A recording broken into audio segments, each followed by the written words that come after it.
Hello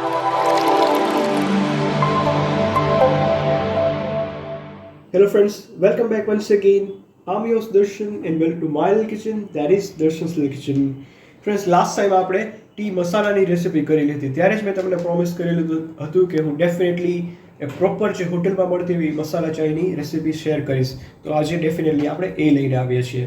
તો જો મારી તો ચાય અત્યારે રેડી છે, તમારે જો આવી જ ચાય પીવી હોય પરફેક્ટ તો આપણી રેસિપી ખાસ છેક સુધી જોજો. સો ફ્રેન્ડ્સ, આપણી મસ્ત એકદમ મસાલા ચાય બનાવવા માટે જો સૌથી પહેલાં હું દૂધ ઉકાળું છું. મહત્વનું એ છે કે તમે ડાયરેક્ટ જે કોથળીમાંથી આપણે દૂધ હોય એ તમે આઈડિયલી યુઝ ના કરશો. તમારે એકદમ સરસ ચા પીવી હોય તો સૌથી પહેલાં દૂધને તમે ઉકાળજો અને એટલીસ્ટ 20% ઓછું કરી નાખજો. હું આમાં જે તાજા હોય એ યુઝ કરું છું, ફૂલ ફેટ અત્યારે આમાં નથી કરતો. એ બી એક અલગ રેસીપી છે જે એકદમ દૂધની બનતી હોય છે. આપણે પાણી સાથે બનાવીએ છીએ. ઓકે, તો સૌથી પહેલાં જો આવી રીતના હું આ દૂધને ફેટવું એ બી જરૂરી છે. આવી રીતના ઉપર નીચે તમે કરજો. મને ખબર છે કે આ રોજે રોજ પોસિબલ થઈ શકે એવું નથી, પણ જ્યારે તમને સ્પેશિયલ ચા પીવી હોય ત્યારે તમે થોડોક ટાઈમ આપજો. તો લગભગ 7 થી 8 મિનિટથી આ દૂધને આવી રીતના ઉકાળું છું અને આવી રીતના કોન્સ્ટન્ટ જો આવી રીતના અપડાઉન કરું છું. એટલે દૂધને ફેટવાનું હોય છે. તો 20% જેવું રિડ્યુસ થઈ ગયું છે. હવે આપણે બીજી પ્રોસેસ સ્ટાર્ટ કરીએ. સો ફ્રેન્ડ્સ, હવે આપણે બીજી ટીની પ્રોસેસ સ્ટાર્ટ કરીએ. ઓકે, તો સૌથી પહેલાં આપણે પાણી લઈશું. તમારો ક્વેશ્ચન હશે કે પાણી કેટલું લેવું, દૂધ કેટલું લેવું. અગેન ડિપેન્ડ્સ ઓન યુ, પણ આઈડિયલી પોણો કપ, 1 કપ તમે ચા બનાવતા હોય તો પોણો કપ તો પાણી તમે લેજો જ પહેલાં, અને પછી 1 કપ આપણે દૂધ લેવાનું હોય છે. એ 1 કપ માટે આટલું પ્રપોર્શન હોય છે, કારણ કે એ રિડ્યુસ કરવાનું હોય છે. તો સૌથી પહેલાં પાણી લીધેલું છે. હવે પાણીને પહેલાં બોઇલ થવા દેવાનું છે. હવે જો આપણે જોઈ શકીએ છો પાણી બોઇલ થયું છે.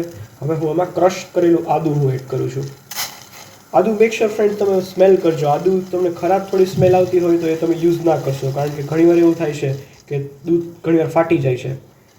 એના કારણે હોય છે. જો આદુ તમારું સેજ બગડેલું કે એવું થોડું હોય છે ખરાબ, તેનાથી દૂધ ફાટી જાય છે. તો તમે ખાસ એ ધ્યાન રાખજો. ઓકે, હવે થોડું આપણે આદુ એમાં સેજ એની ફ્લેવર રિલીઝ થવા દઈશું. તો ફ્રેન્ડ્સ, પાણી સરસ ઉકળી ગયું છે. હવે હું જે ચાની પત્તી હોય એ એડ કરું છું. કોઈ બી બ્રાન્ડ તમે લઈ શકો છો, કોઈ એમાં ઇશ્યુ નથી. પણ તમારે એક વસ્તુ ઓબ્વિયસલી તમે એમાં બી ક્વેશ્ચન હશે કે કેટલું લેવાનું. તો હવે જો તમે સ્ટ્રોંગ પીતા હોય તો 1 કપમાં તમે 1 ટીસ્પૂન જેટલી લઈ શકો છો, અદરવાઇઝ થોડી ઓછી. અને એ ડિપેન્ડ બી કરે છે કે કઈ બ્રાન્ડની તમે યુઝ કરો છો. હવે ટીને બી આપણે થોડી વાર બ્ર્યુ થવા દઈશું. હવે ફ્રેન્ડ્સ, હોપફુલી તમને થોડું એમાં નોટિસ તમે કર્યું છે કે પાણી બી આપણું રિડ્યુસ થઈ ગયું છે અને ટી સરસ બ્ર્યુ થઈ ગઈ છે. તો આપણું જે આપણે દૂધ ઉકાળીને જે રાખ્યું હતું હવે આમાં એડ કરવાનું છે. તો હું એ કરી દઈશ.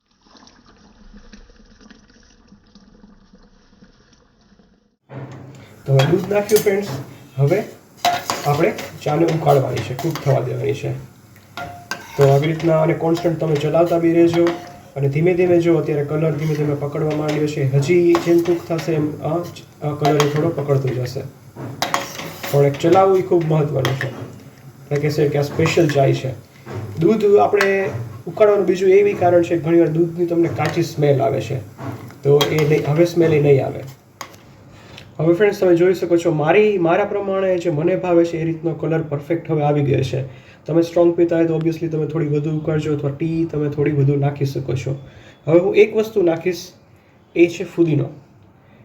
ફુદીનો ઓબ્વિયસલી અમુક લોકો ખાલી ડ્યુરિંગ સમરમાં જ નાખે છે, પણ ધટ્સ up to you again.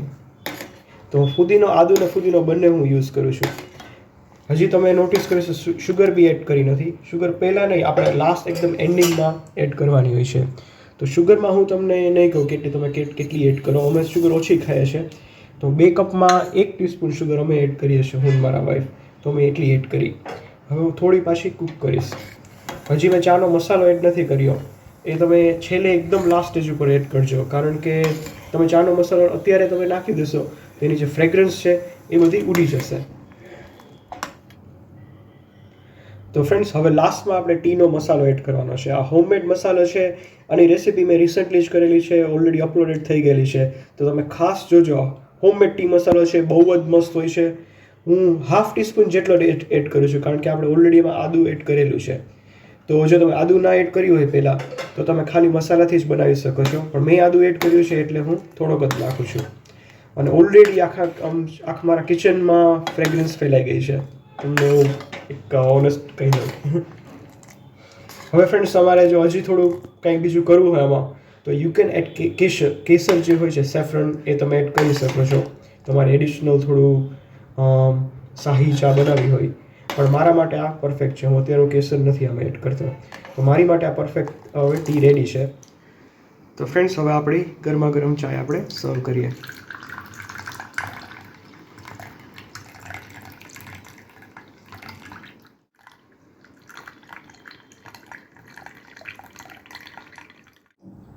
So bus friends, હવે હું મારી આ સ્પેશિયલ ટીની મજા માણીશ. જો તમારે બી મજા માણવી હોય તો તમારે બસ આપણો હોમમેડ ટી મસાલાની રેસીપી જોવી પડશે, અને બસ આ એક ટી તમારે બનાવવી પડશે આપણી રીતથી. તો ડેફિનેટલી તમે બી મજા માણી શકશો. તો બસ ફ્રેન્ડ્સ, આવી રીતે જ અમારી ચેનલ જોતા રહો, અને ખાસ વિડીયો ગમે તો તમે લાઇક કરજો અને આપણા ગ્રુપમાં ડેફિનેટલી શેર કરજો. તો thanks for watching. This is your host દર્શન સાઇનિંગ ઓફ. Good bye.